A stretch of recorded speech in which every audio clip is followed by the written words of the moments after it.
Hi, everyone. I'm going to read an excerpt from the Godey's Ladies book of July 1865. Godey's Ladies book is pretty interesting historical magazine. It's sort of like the Vogue and Good Housekeeping of its day. And I really don't like those magazines, but I love Godey's Ladies book. It's just, I don't know, I'm sort of fascinated by the Victorian era, and especially Victorian fashion and just historical fashion in general. I love reading about it, and one thing I noticed by reading about it is it makes me very relaxed. So hopefully it'll do the same for you. So here we go. Chit-chat upon New York and Philadelphia fashions for July. If our readers will refer to the cuts from the Stewart establishment, New York, they will have a very good idea of some of the latest styles of robe dresses. The birds are of life size and of all the soft, brilliant hues pertaining to the feathered tribe.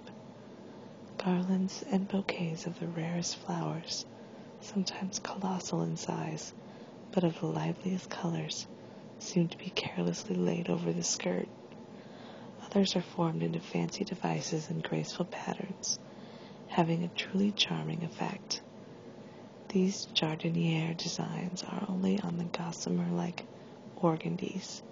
Shawls, scarfs, or burnous with hoods generally accompany these dresses. They are of white, pearl, or buff grounds, and are only suitable for a watering place. Quieter styles are to be had which are exceedingly beautiful. The sash style, represented in Figure 1 of our fashion plate, is one of the most desirable models, either for pattern or trimmed dresses. Sometimes these sashes are stamped to resemble a rich, watered ribbon, green, blue, or pink, on white ground. Others are a plain ribbon of some bright color, edged with lace and finished at the end by a loop. Others, again, have the entire band a close imitation of lace. A pretty modification of this style has these ends caught together by narrow ribbons or cords and tassels. Rich cashmere patterns formed into fancy borderings, also broad stripes covered with shane flowers, or bands with buckles ornament many of the robes. Besides the organdies are percales, or cambrics, linens, and peaks. All are of beautiful quality. Indeed, no robes have appeared this summer in common goods. Rotondes or sacques generally come with these dresses, and are stamped to represent epaulettes, pockets, cuffs, and collar. The new style of dress, open in the back, which we illustrated on page 215 of Marge, has appeared in robe form. We saw an exquisite shade of maize peak with a delicate bordering of black lace edging in open back widths. The underskirt was of white peak, dotted with black and ornamented with bayadere stripes representing black velvet and lace.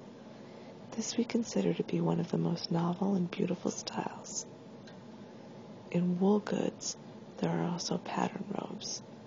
They are mostly of goat's hair, a material almost as lustrous as satin. Poplainettes, foulouds, glass alpacas, mohairs, and poplin delaine of brown, stone, drab, or gray ground. These are stamped in braiding and lace patterns, lattice work, grecques and bands representing feather trimming. Corally cloth, a speckled crepe-like material, and crepe pongee are much in favor for promenade suits.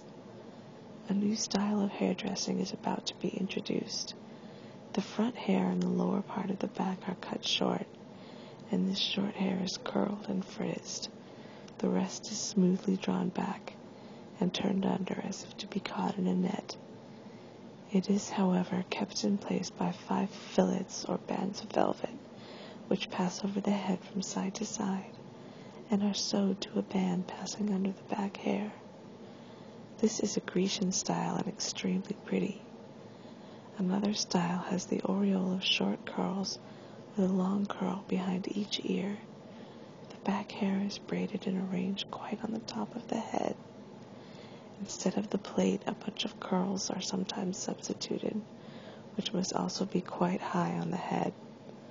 We give these styles because they are novel, but as yet they have only been adopted for ball coiffure. The hair is still arranged in a waterfall or Grecian at the back, and very high rolls or pompadour in front. Bunches of short curls are much worn over the parting in front. Also a row of light curls over the waterfall at the back.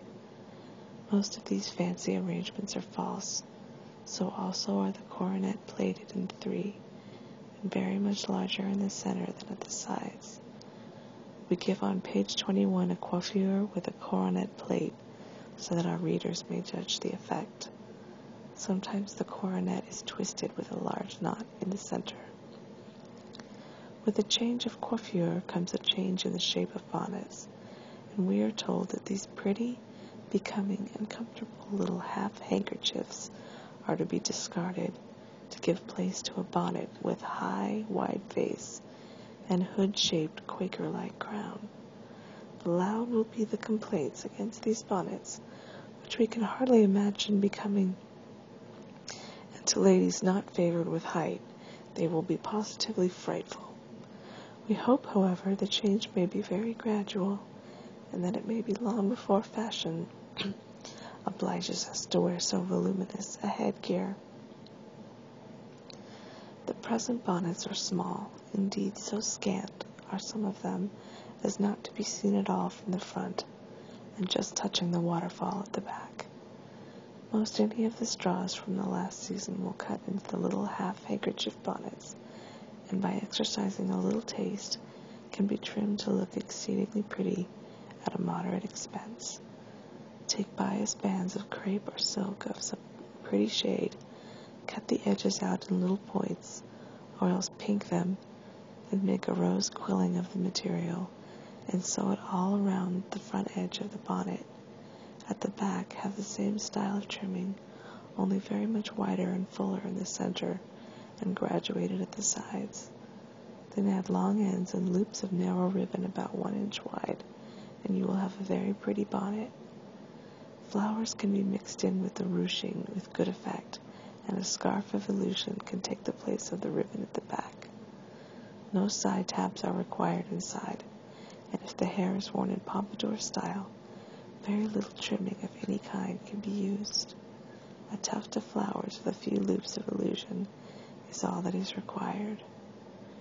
French muslin trimmed with embroidery, Valenciennes lace, and inserting is much used for bonnets, especially for children. They are trimmed with flowers and ribbon, and are exceedingly coquettish and youthful looking. They are made up either in the fanchou or half-handkerchief style, or with a cap crown. Other styles are made up of French muslin, drawn over colored silks and trimmed with ribbon. These are also very pretty. White illusion over shirred silk is also one of the fashionable styles. Crystal drops and beads, spangles, some plain and some star-shaped, are dotted over both bonnets and veils.